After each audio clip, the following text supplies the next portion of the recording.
I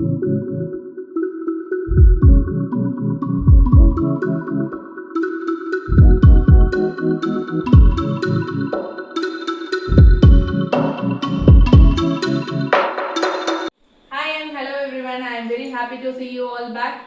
So today we are going to see exercise 1.2.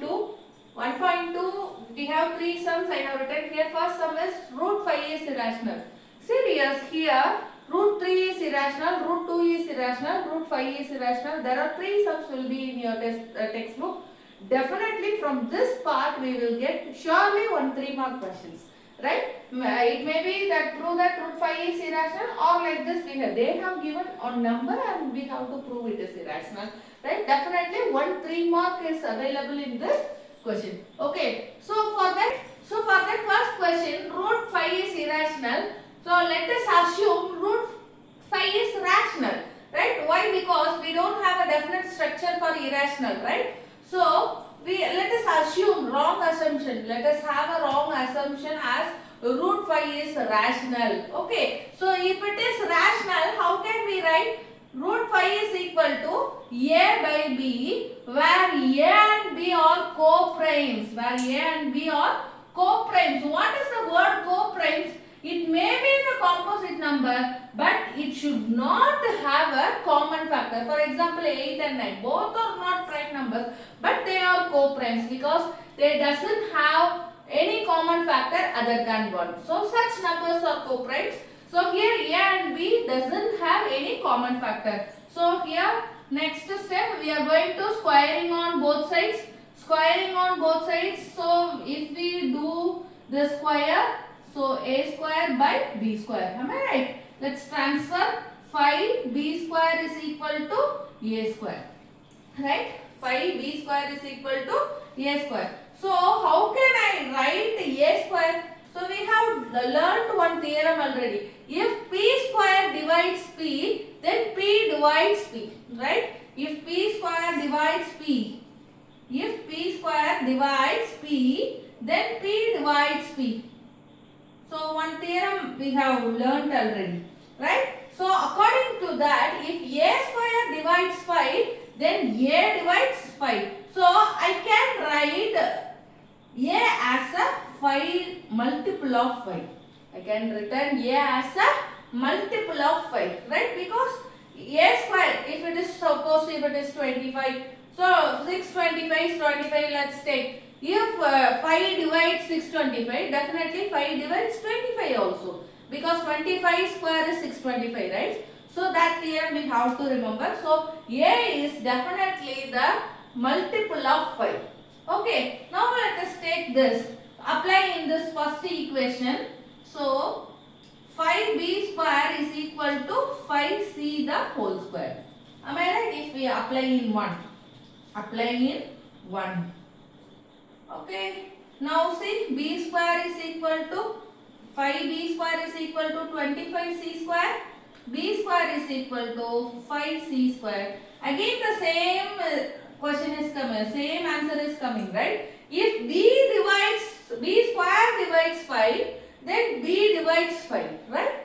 So I can write B is also a common factor, B is also a multiple of 5, right? So what we have taken here, A and B doesn't have a common factor. But what is the result here? A is a multiple of 5 as well as B is a multiple of 5. Is it possible? Why it happens? It happens because of our wrong assumption. It happens because of our wrong assumption. Because of our wrong assumption. If we consider it is wrong, then the answer also will be wrong. So we are concluding, therefore we conclude root 5 is irrational. We conclude root 5 is irrational. So the same question only for root 2, root 3, for root 7, everything, right? So instead of 5, we will replace with 2 and 3. Okay. Next question. Right. Next step, prove that 3 plus 2 root 5 is irrational. See, for the first sum, root 5 is irrational, that we don't know. But here we have a theorem. We know already irrational. Okay, we have proved already. So we have to take it in a different dimension. For example, here also let us going to assume the wrong assumption only. Let us assume 3 plus 2 root 5 is irrational. Sorry, is rational. Okay, let us take it as rational. So how can we write it? 3 plus 2 root 5 is equal to a by b. Here, where a and b are integers, let it be any integer, it's not a problem. Where a and b are integers. Okay, now as usual we can transfer, but if they have given as a number like this, so we have to equate to what we know already, which means root 2 is irrational, root 3 is irrational, root 5 is irrational. This everything we know already. So we have to equate to that particular number. For example, 2 root 5 is equal to, I have to transfer this. So a by b minus 3. Okay. So again root 5 is equal to a minus 3b by b. So if I transfer this to, it goes to the denominator, right? See, it is also a rational. But what we know that we have a theorem already. We know that root 5 is irrational. If I apply any number, because a and b are integers, right? So if I apply any number for a and b, can I get a irrational number? It is definitely not possible, because everything is integer means I cannot get an irrational number. Definitely I will get a by bq form only, right? So it contradicts the fact.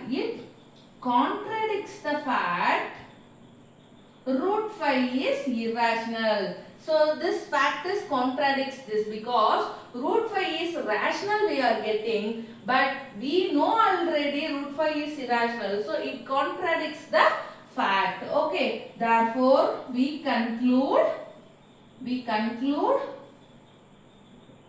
plus 2 root 5 is irrational. 3 plus 2 root 5 is irrational. Okay. For the third sum also same thing. Whatever let them ask is not an issue. If it is a number equal to root 2 or root 3, if it is directly asked as a theorem like root 2 is irrational, root 3 is irrational, we have to consider a and b or co-primes, but definitely we will get a common factor. So other than 1, if we get a common factor, then it contradicts the fact because of our wrong assumption. Like that we have to right. Okay. Now I think you understand the difference between how to prove root 5 is irrational and how to prove 3 plus root 5 as a number, how to prove it is irrational. Okay. Now let's see 1 by root 2. Same concept. You all, can you do it your own? 1 by root 2 is rational. Let us take. So what will happen? We can write it as a by b format. So where a and b or a comma b belongs to z, right? Let it be. Next, root 2a is equal to b. A is equal to root 2 is equal to b by a. Again it is a rational number, right? We know already theorem is there. We know that root 2 is irrational. We know that root 2 is irrational, but here it is rational, right? Here it is rational. So here it is rational. So it contradicts the fact. Therefore